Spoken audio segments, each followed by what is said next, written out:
Hey everyone, welcome back to Your Finest Hour. I'm your host, Rufio, and this week I want to talk to you about something that has been on my mind a lot recently, which is military transitions. As most of you know, I got out of active duty in April. I joined the Guard, but right now my Guard unit is kind of delaying school. So I only go to drill once every quarter, realistically, so once every 3 months. And that was the deal that we struck, but this topic has come up recently because I've been listening to a podcast by Naval Ravikant, who's just a investor, early investor in like Uber and AngelList and all these other super successful companies. But he is a modern day philosopher, and that's part of the reason why I listen to a lot of his stuff. Something that he's been talking about recently that has been on my mind is the idea of choice. And I think that's relevant specifically in my situation because as you leave the military, you suddenly have all of the choice in the world. And I personally think that's a narrative that we tell transitioning veterans, and it's a pretty poor narrative that, they should stay in the service because of their lack of choice on the outside and their lack of options, and that we don't really give veterans enough ability to figure out what they want. And it made me realize that we do a pretty poor job of informing veterans on the amount of actual decision making and choice that they have while they're transitioning, and then post service. So today we're going to talk about that. As always, if you like the podcast, feel free to comment what you want me to explore next, like, subscribe, and most importantly, tell your friends about the podcast, because that is how we grow. Thank you for your time. And now the episode. Generally speaking, veterans are told that they'll struggle to find meaning after service. And in my specific experience, that is true, but I don't think that's the real problem that's plaguing a lot of high-performing veterans when they get out of service, and why getting out of active duty is so scary to a lot of people. The real challenge is learning that you get to choose what's actually meaningful now, instead of having meaning assigned to you, and that freedom is both the gift and the scary part of transitioning out of active duty. In the military, as most of my audience can attest to, there is no agency. There's very little freedom to choose. And what I mean by that is big stuff like, unfilled TDYs, last minute appointments, late taskers, random PCS cycles. A lot of those things will pop up in the service. It's not like you have a lot of choice in the matter. Some of the stuff you, generally speaking, can't control. However, because it's the military, it becomes your responsibility to take care of all those things. And if you say no to any of it, you risk essentially being ostracized or forced to do it anyway. And there's nothing inherently wrong with that system, but there's no agency in that. There's very minimal choice. In the military, a lot of your meaning to life comes from being able to put service before yourself. And especially so in the Air Force, that's quite literally a third of the mantra is service before self. Because of that being the main source of meaning, and the fact that it's reinforced consistently, that sets the overall tone of where you find your meaning as a service member. In my specific instance, I've transitioned to the quote unquote civilian world. I feel like I have all of the choice I could possibly ever ask for. For example, I'm going to DC next week for work, and because of my role, I could easily just say I can't, and that I could dial in via Teams and provide a very similar product by the end of the week, and that would have been completely fine.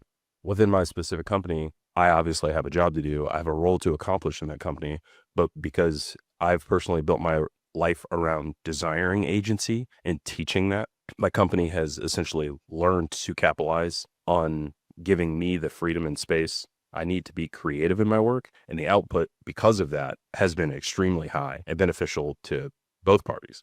To be quite honest, it's made it ideal for the company to keep allowing me that freedom to design my week. And I don't work for like a weird company or anything like that. I work for a defense contractor, so it's still very military-esque.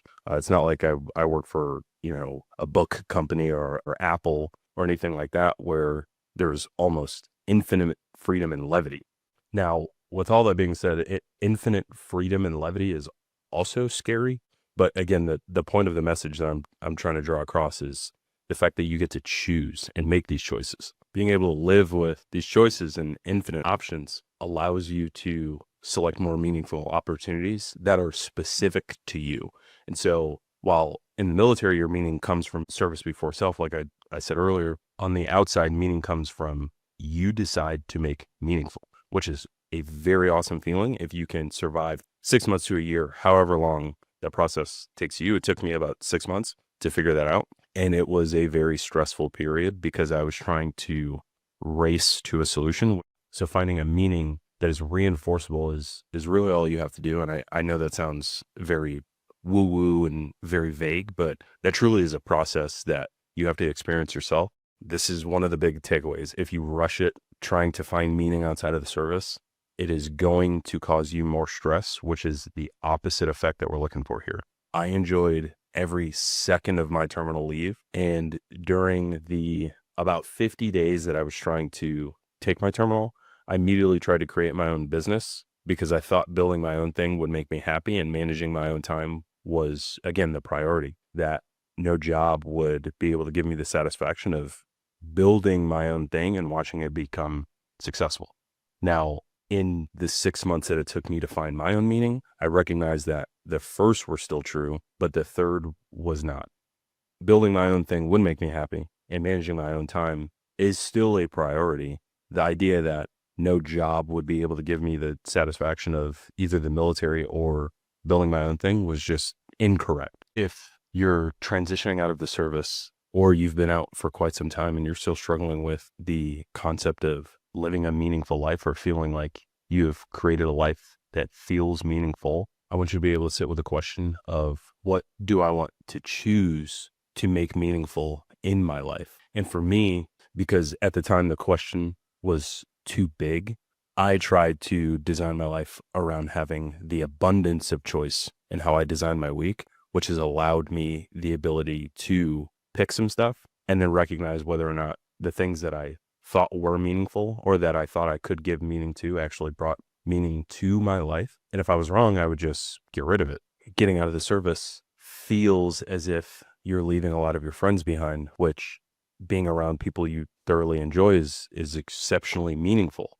Now, for me, being able to make the choice, traveling to go see my friends or having the availability so when they travel to come see me to be able to actually hang out with them, that is an alternate source of meaning.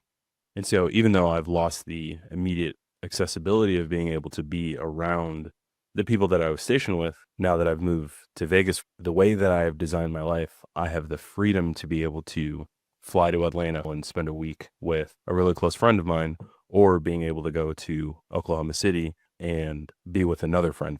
For you, it might be something completely different, but the point is, if you choose to center your life around the ability to make these decisions and choose, the point is you actually have a choice now. And so, in my opinion, that freedom to choose is the gift. And the scary part is just learning how to actually use that gift rather than what you have heard previously, which is that getting out of the service is just this big, scary thing all in of its own. So with all things said, I'm genuinely curious on what you are going to choose to make meaningful. It is a very rainy Saturday morning, and I hope you have enjoyed the episode. Tune in next time. Thank you.